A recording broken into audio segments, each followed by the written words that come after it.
Hello, everybody. Good afternoon. Hello. Some new faces in here today. As we approach the end of the year, it is a great time to reflect on how much progress our country has made under President Trump's bold leadership. Given the complete mess that President Trump inherited from Joe Biden and radical left Democrats in Congress, what this administration has accomplished since January 20th has been nothing short of remarkable. While most politicians promise big on the campaign trail and break those promises once they get into office, President Trump promised big and has delivered even bigger. On the economic front, after inheriting the worst inflation crisis in over 4 decades, President Trump's pro-growth policies are making tremendous progress to make America affordable again. Under the painful Biden years, inflation reached a record high 9% and devoured Americans' purchasing power. In President Trump's term thus far, inflation has dropped to an average of just 2.7%, marking critical progress. The Trump administration is working hard every single day to bring down the cost of living through bigger paychecks and lower prices. Real wages are finally on the rise again and on pace to increase to roughly $1,200 for the average American worker this year. To put that into perspective, real wages declined by almost $3,000 under the Biden administration. That means Americans right now are on track already to make up 1/3 of the $3,000 in lost wages under Joe Biden. There's much work to do, but this has already been significant progress. President Trump has also delivered resoundingly on his promise to end Joe Biden's insane war on American energy and make sure our country has reliable and affordable energy produced right here at home. As a result, the nationwide average for regular gas just fell to its lowest level in nearly 5 years. According to data from Gas Buddy released on Monday, average gas prices have now dipped below $3 per gallon in 37 states, below $2.75 per gallon in 22 states, and below $2.50 per gallon in 5 states. Just a few years ago, we saw record high price gas of nearly $5 per gallon. American families faced constant pain at the pump, and those costs caused the price of everything else to go up as well. In fact, the average cost for a gallon of regular gas in the country was the most expensive price during a presidential term in U.S. history under Biden's disastrous leadership, even with them recklessly draining our strategic reserves to try and artificially decrease prices. But thanks to President Trump, those days are long behind us. In the months ahead, Americans can expect prices to fall even further. We know that when gas gets cheaper, everything else gets cheaper too, and that's what this president is focusing on. Americans can also expect another boost to their bank accounts in the months ahead as 2026 tax refund season is upon us after the holidays, and it's projected to be the largest ever thanks to President Trump's passage of the One Big Beautiful Bill. According to recent analysis from Piper Sandler, when Americans file their taxes early next year, their refunds could be about 1/3 larger than usual, or roughly an extra $1,000 per filer. That is money straight into the pockets of the American people. It's only because of President Trump and Republicans' leadership that Americans will now pay no tax on tips, overtime, and Social Security. President Trump and Republicans believe hardworking Americans deserve to keep more of their hard-earned money, but Democrats, on the other hand, every single one of them, voted against these massive tax cuts. So remember that the next time Democrats try to talk about affordability. Democrats don't have a single clue about how to make America more affordable. They just spent the last 4 years creating the very affordability crisis that President Trump is fixing right now. And if given the chance of power ever again, the Democrats will implement those same policies and jack inflation right back up to where it was. Finally, at the border, President Trump has restored America's sovereignty and made our country safe again. This is the single greatest and fastest national security victory in modern American history, and it's not even close. The latest preliminary numbers released from the month of November show we have the most secure border in our nation's history. This is a remarkable achievement. November encounters came in even lower than the previous historic low in October, if you can believe it. There were only 30,367 total encounters nationwide. That's lower than the previous record set in October. And for the 7th consecutive month, U.S. Border Patrol released 0 illegal aliens into the United States. Let me repeat, 7 months of 0 illegal aliens being released into our country. This is a historic achievement, and it's one that every law-abiding American citizen should be grateful for. At this point, in 10 months under President Trump's unmatched leadership, we've seen less apprehensions overall than we saw in just 1 month under Joe Biden. Again, let me repeat, in 10 months under President Trump, we've seen less apprehensions at the southern border than we saw in 1 month under the previous president. Again, remarkable results. All in all, the economy is back on track and ready to boom over the next 3 years. Biden's inflation crisis is over. Prices are coming down. Wages are rising. The border is fully secure, and America's best days are to come. President Trump has kept his word and delivered for the American people over the past year, and he will not stop fighting, as you heard from him directly this week, until our country and every state in this country is better than ever before. So with that, I will take your questions today. I know there's a lot of news. We'll start with our new media seat. Mr. Bowling, it's great to see you here. He's of Real America's Voice. He's also the host of Edge, his interview and commentary podcast. Please, Eric, why don't you kick us off? Karoline, thank you very much for this and inviting me to the new media seat. As you point out, affordability crisis, it strikes me energy prices have been coming down aggressively since President Trump's second term, approaching $55 a barrel for oil. Gasoline, as you point out, under $3 a barrel nationally, first time in 5 years. By the way, that $55 a barrel oil is about half of the peak under the last 4 years of the last administration, half the price. Wholesale prices come down, yet affordability crisis, a lot of the folks in this room, a lot of legacy media, some of the people in the front row, seem to want to call this an affordability crisis right now, forgetting the fact that over the last 4 years prior, we hit 9% inflation. Wages, as you point out, were stagnant at best, sometimes had dipped. That's a real affordability crisis there, but they weren't really calling it that then. You point out how President Trump is changing the affordability in America, but how will he ensure that the legacy media doesn't flip the script and change it so that they're using affordability as their word, their idea, versus what the American people who know much better? Yeah, well, it's a great question, Eric, and it's a point of frustration for the president and for myself. I will say that's part of the reason I just kicked off this briefing today, setting the record straight with facts about the economic mess that the president inherited from his predecessor, Joe Biden. And he's focused on digging our country and our economy out of that hole every day. Things are getting better, and they will continue to. And President Trump understands better than any politician in this city the pain that the American consumer has been feeling for years now because of the last administration's policies. You heard him in the great Commonwealth of Pennsylvania this past week campaigning and talking to these voters, saying, I was elected to fix this problem, and I am fixing it. Don't forget who created it, and that's the Democrats.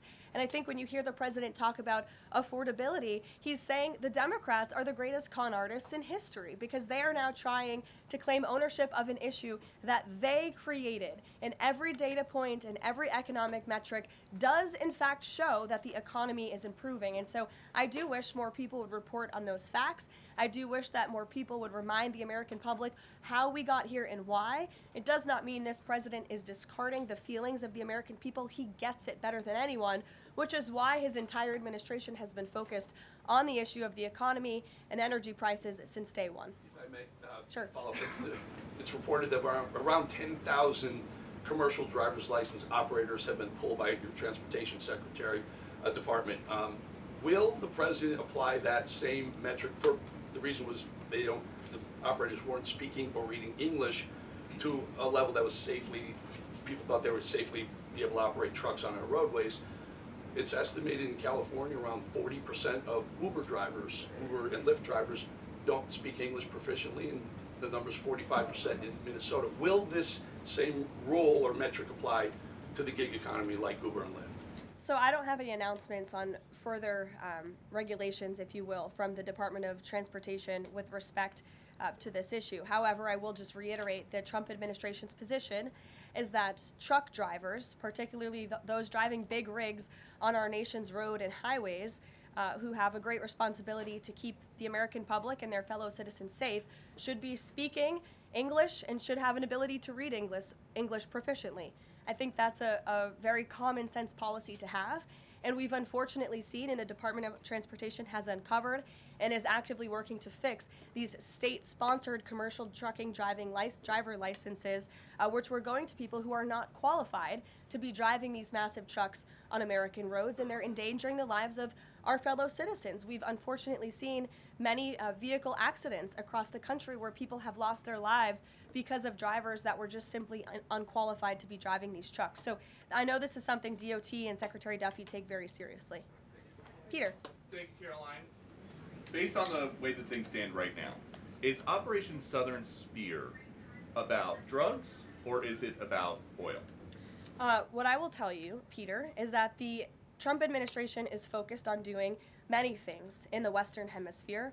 The president has taken a new approach that has not been taken by any administration for quite some time to actually focus on what's going on in our own backyard. And there are two things that are very important to this administration. Number one, stopping the flow of illegal drugs into the United States of America, which we know has killed hundreds of thousands of Americans. The president promised on the campaign trail that he would demolish the foreign terrorist organizations and drug cartels around the world, especially right here in our own hemisphere, and you have seen that he is delivering on that promise.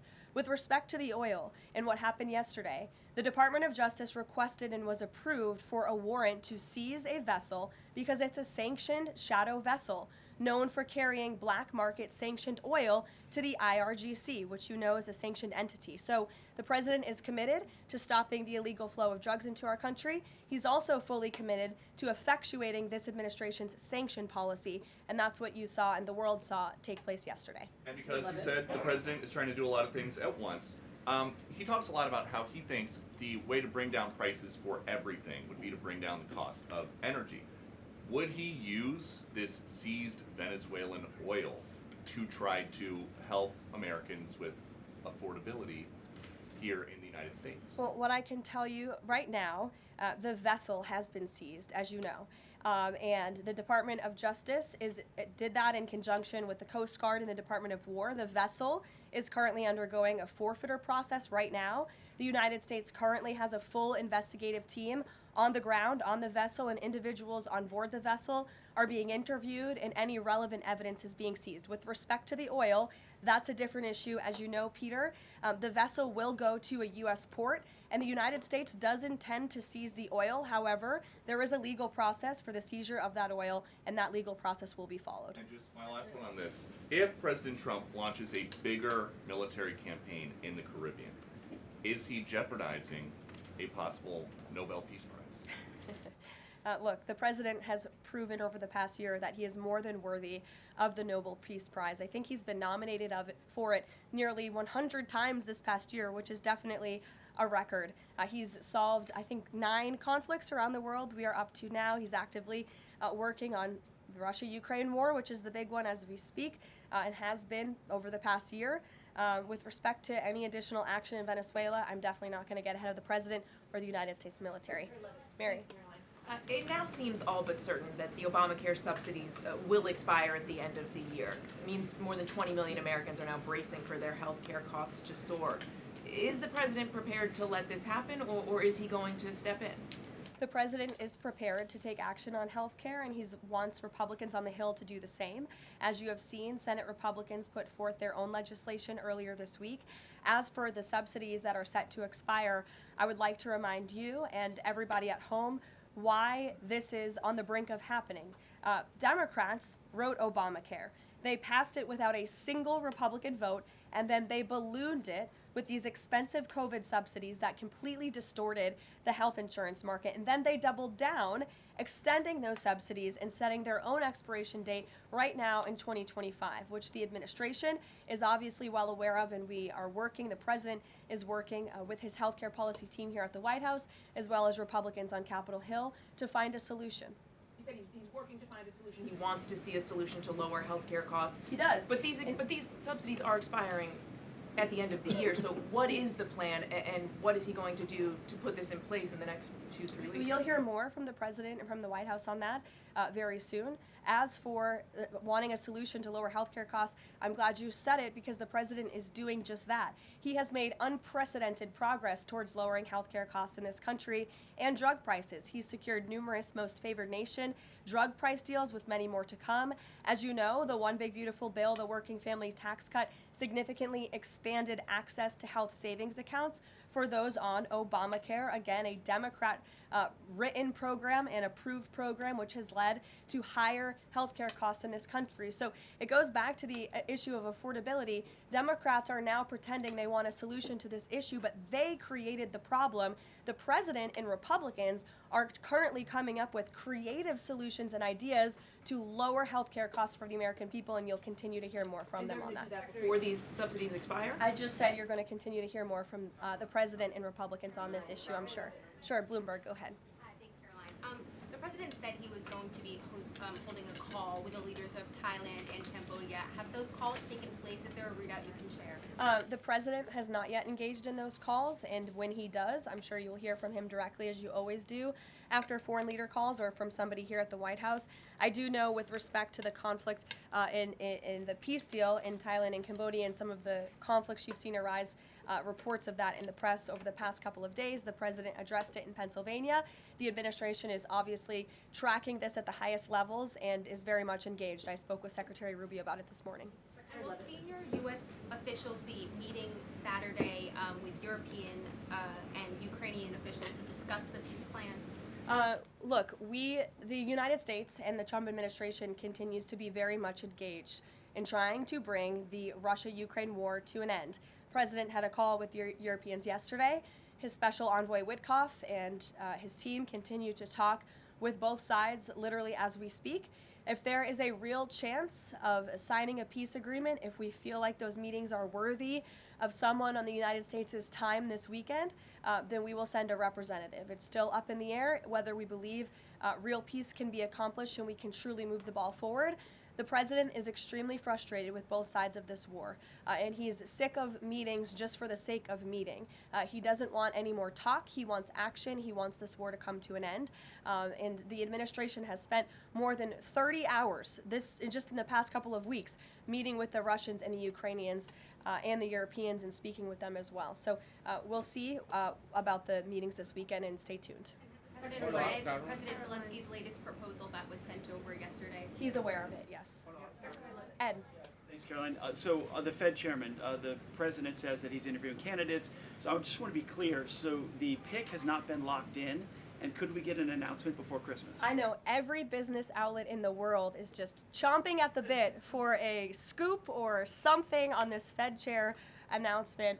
I'm not going to get ahead of the president. I know there's been a lot of reports about potential meetings this week with potential candidates. Look, as always, this is a decision the president himself is going to make. And I know there's a lot of reporting out there from anonymous sources who claim to know something. I would wait and see what the president himself does and announces, and I certainly won't be the one to get ahead of him on that. On the economy, can I ask you about it? Michael, go ahead. On the next Fed chair, does the president have an expectation that his pick will lower interest rates next year to his liking? I think the president has been quite clear about what he believes the Fed should be doing, which is lowering interest rates. I know there was a quarter-point reduction this past week, and the president was pleased to see that, but he thinks more should be done. Philip. Thank you, Caroline. On these advanced NVIDIA H200 chips, why is the president willing to allow China to have access to one of America's chief technological advantages? Look, I will tell you just a couple of things. The president put out his own statement on this, which I do think highlights his exact thinking. What you see from the president on Truth Social is most of the time what you hear from the president behind closed doors privately. He told President Xi that NVIDIA will only be shipping H200 products to approved customers in China under conditions that will allow for continued strong national security. The administration continues to maintain a strict export control regime, and we are ensuring that the Blackwell chip and other advanced technologies stay right here in America, and these H200 chips will only be sent to China after undergoing a security inspection here in the United States. Elizabeth. Thank you, Caroline. New York City Mayor-elect Zoran Mondani put out a video recently telling immigrants in New York City right to stand up to ICE. Are you concerned this will inspire New York City residents to resist ICE operations, and what will the Trump administration do if this happens? The Trump administration is definitely concerned about the rise in violence, in attacks, in physical threats that we have seen against our brave men and women who wear the ICE uniform. Again, these are agents who are just simply doing their jobs. They are enforcing our nation's immigration laws, and we've seen more than a 1,000% increase in violent attacks on them and their families. They've been doxxed, they've been harassed, many of them have been physically assaulted and attacked. So we condemn that wholeheartedly. I know the administration has done a lot to protect our ICE agents, and the president stands firmly behind them in conducting these enforcement operations. And there's a lot of talk from Democrat politicians in New York, but the Trump administration will continue to do our jobs in every state, and that's to remove illegal aliens and public safety threats from American communities. Sure. Thank you. I'll go to the gentleman who's very eager, and then to you. Thank you so much. Obviously, Jasmine Crockett, who the president has openly criticized, just entered Texas' Senate race. I asked Mike Johnson, who said that Texas largely supports the president. Crockett, on the other hand, says that Trump is an example of extremism. She says that her support is a referendum on Trump. I'm curious to get your thoughts on this. And has Trump made any statements since she's announced her candidacy? Not to my knowledge, as you know, from the White House podium. As a government employee, I'm not privy to comment on future elections, but I do think the president has made his thoughts on Ms. Crockett quite clear, and I do believe he thinks she is wholly unqualified for the office that she is seeking. Joey. Yeah, thanks, Caroline. A federal judge today ordered the immediate release of Kilmar Abrego Garcia from ICE detention. Does the White House have a response to that, and does the administration plan to appeal that decision? Absolutely. The White House, the administration, opposed this activism from a judge who is really acting as a judicial activist, which we've unfortunately seen in many cases across the country. Abrego Garcia is present in our country illegally. He is a proven human trafficker. He is a proven gang member. The administration has evidence of that. And as you saw from the Department of Homeland Security, they issued a statement saying they'll continue to fight this legal battle in court. Caitlin. Two questions. I have one on Venezuela to follow up, but first on affordability, since we were talking about the economy at the beginning. If the economy is as strong as the president has said it is, then why is he telling parents 2 weeks before Christmas that they should only buy 2 or 3 dolls for their children?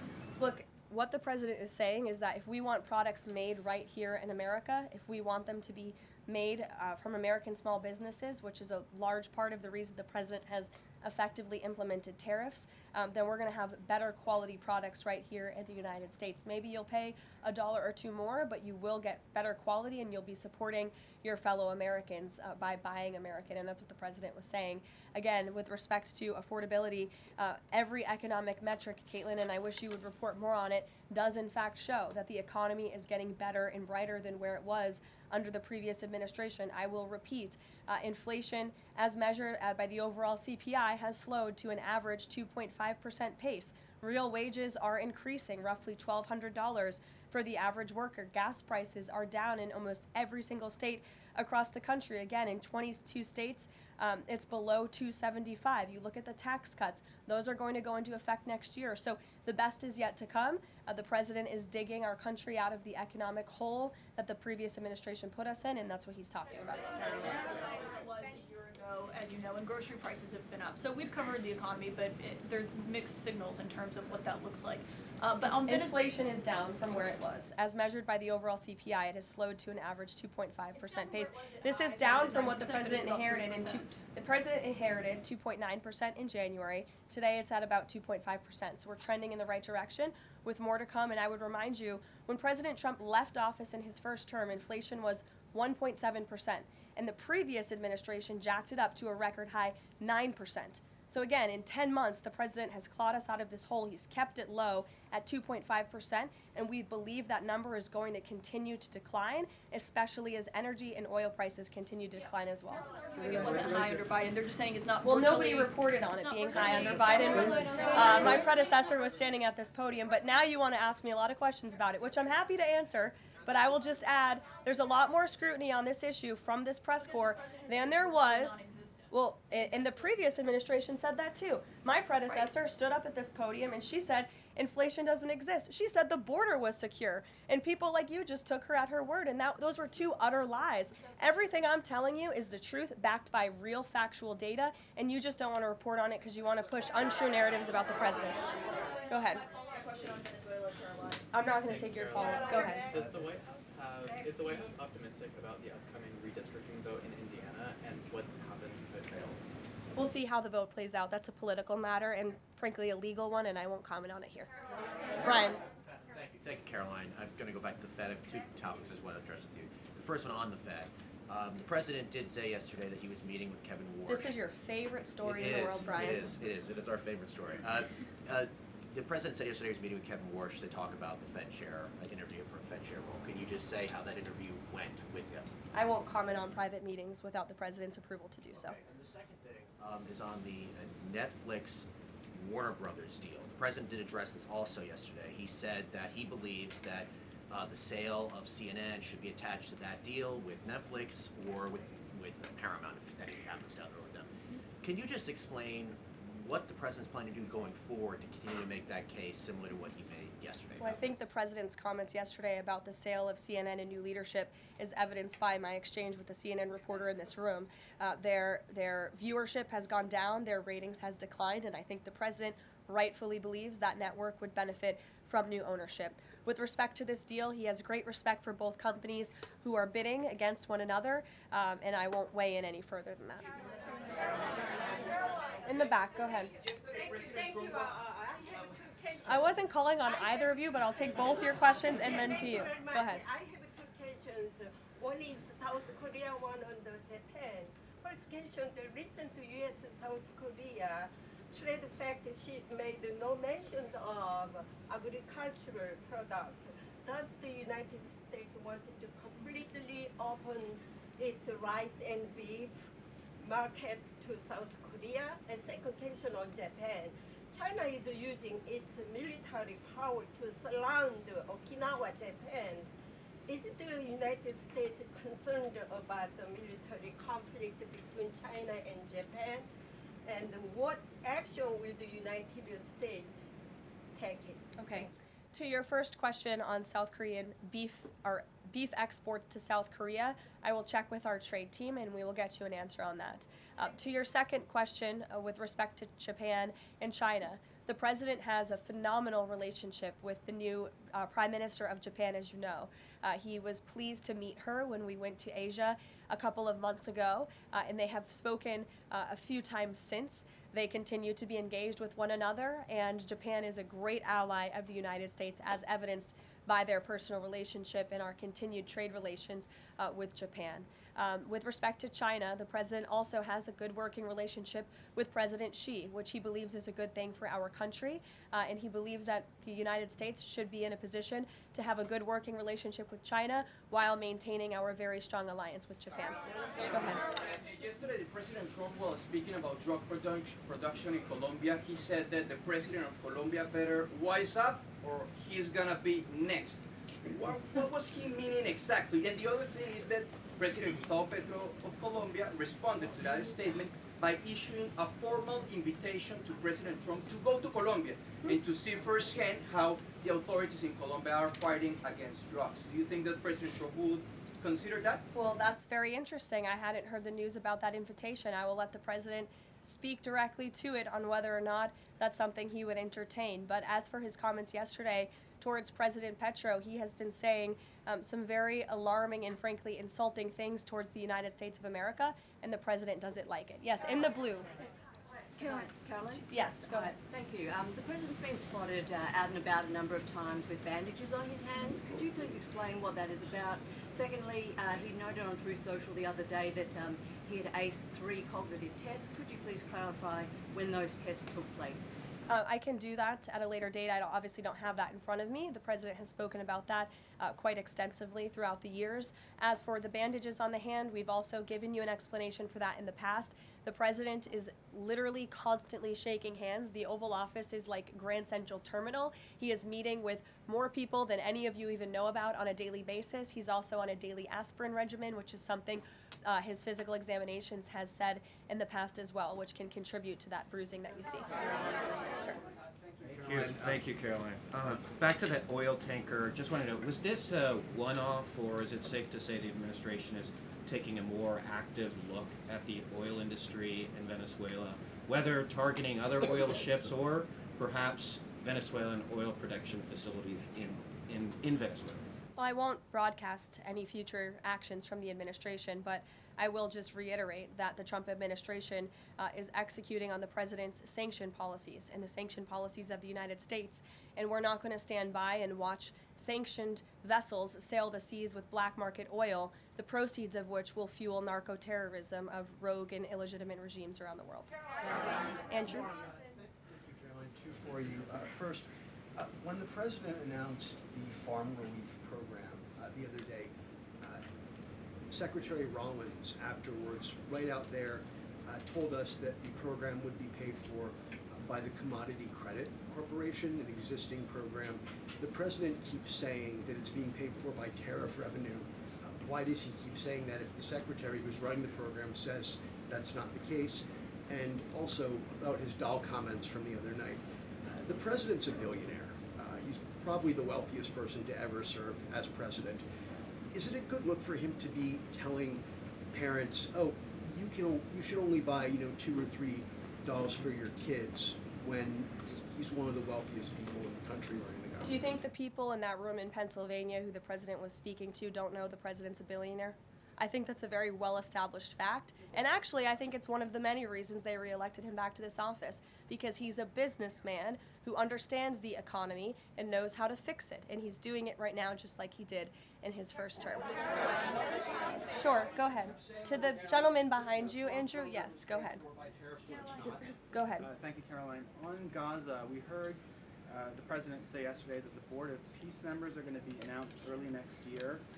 What is the administration doing to move the parties in the region closer toward phase 2 of his peace plan for Gaza? Sure. Well, first of all, I would be remiss if I didn't highlight what a success it is that 10 months into the president's administration, you're asking me about a peace plan in Gaza, because that's a legitimate reality on the ground right now in the region. And it's only because of this president's leadership that was able to take place, that all the living hostages were returned. All but one body of the deceased hostages has been returned, and we're still, of course, working on the last one. As for this next phase of the peace process, there is a lot of quiet planning that's going on behind the scenes right now for phase 2 of the peace deal. And when the United States is ready to make those announcements public on the Board of Peace, the ISF, and the Palestinian technocratic government, we will be making those announcements at the appropriate time. But the reason that the negotiators and the teams on the ground have been rather quiet about this is because I spoke with them this morning. They are trying to be deliberate and thoughtful about this. Peace in Gaza, in the Palestinian Strip, is something, the Gaza Strip rather, is something that people have been trying to accomplish for 70 years. So, this is a complex problem, and this administration wants to be very thoughtful about it, and we want to ensure an enduring and lasting peace. And when those announcements are ready, they will be made. Sure. Thank you. There have been reports that Vladimir Putin called Maduro today to reaffirm his support. I wanted to ask if it is concerning to the president that Putin has given such a warm embrace to Maduro. I don't think that would be concerning to the president at all, no. I'll let him speak on it further. Spoken to Putin about that? He has not spoken to President Putin today, and I understand that call took place this morning, so the answer is no. Thanks. I have a question about the ACA, but just first very quickly clarifying Caitlin's question. You acknowledged that CPI in January when you took office was 3%, and in September, the last month for which we have data, it was also 3%, so inflation. No, it's 2.5%. Not in September, it was 3%. It's 2.5%, the average CPI right now. I have it in front of me. In President Trump's first 8 months in office, inflation as measured by the overall consumer price index has slowed to a 2.5 average pace. This is down from the 2.9% inherited in January. January is 1 month. Kelly, in the back. Okay, can I ask you about the ACA really quickly? There are a number of plans that are floating around on the Hill right now having to do with these premium subsidies that are about to expire. Which plan does the White House support? Again, I have told you now a few times that the president and Republicans will continue to unveil creative ideas and solutions to the healthcare crisis that was created by Democrats. And I know Chuck Schumer is putting up a vote today. This is a political show vote. Chuck Schumer is not sincerely interested in lowering health care costs for the American people. He's putting this vote on the floor knowing that it will fail so he can have another talking point that he can throw around without any real plan or action. If Chuck Schumer actually wanted to lower health care costs, I'm sure the president would welcome him and his entire Democrat caucus to a legitimate coordination on the president's policies of bringing down drug prices, these most favored nation deals. Why hasn't Chuck Schumer ever come out in support of those? Those are going to legitimately, they already are, lower drug prices for the American people. And not a word from Chuck Schumer on it. So I think that just proves this is completely political. Kelly, go ahead. Two quick ones on Venezuela. Does the president consider the seizure of the oil tanker an escalation or a step towards war with Venezuela? I think the president considers the seizure of the oil tanker as effectuating the administration's sanction policies, which I've already discussed previously. Potential invasion or potential land strikes in Venezuela aligned with the president's supporters, the MAGA base, does it risk the potential for a prolonged war and U.S. troops involved in that? Prolonged war is definitely not something this president is interested in. He's been very clear about that. He wants peace. He also wants to see the end of illegal drugs being trafficked into the United States and taking the lives of hundreds of thousands of Americans across our country.